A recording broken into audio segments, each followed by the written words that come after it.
we're gonna talk about how to deal with toxic relationships, friendships, and even partnerships at work. A lot of times, I think out of 100 people I meet, 99 of them are amazing people or great people. There might be 1 or 2 bad apples that shouldn't stop you from creating great relationships with amazing people. And certain times through betrayal, there's so much emotion that gets gathered, especially when it's someone that's close to you and that you've worked with for a long time or you've dated for a while. You gather up all those anger, and whether it's betrayal or something, you get the anger because you were so close and you ended up separating because of different reasons, whether it's a betrayal, whether it's differences in beliefs or a conflict or lawsuits, whatever it is, there's always a conflict that split 2 people apart. And how do you deal with those toxic situations? I've learned when I was younger, I tend to be very vengeful. I want to win in that, that final discussion. I want to prove that I was right. I want to fight for the situation to prove that you want to fight it out, or you want to escalate the situation. For example, you get punched, you want to punch the person back, you want an eye for an eye, and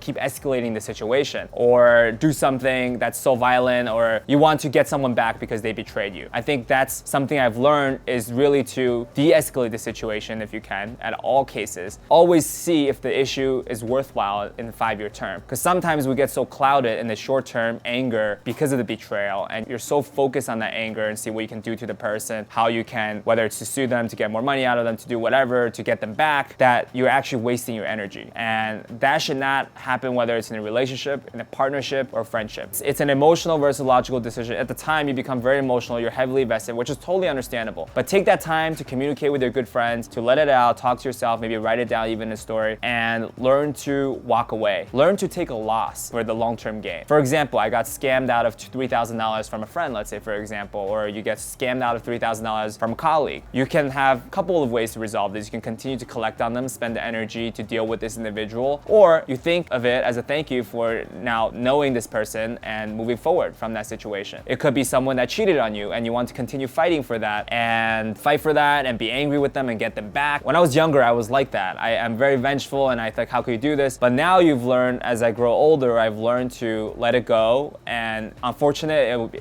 take it instead of from madness turn to sadness, like understand the grieving process and move on. Because at the end of the day, if you're a good person, you're kind to people, and you move on from those individuals and weed them out slowly from these situations, it's really a blessing because you cut them out in your life and you keep the good people in your life. And we've learned that through work.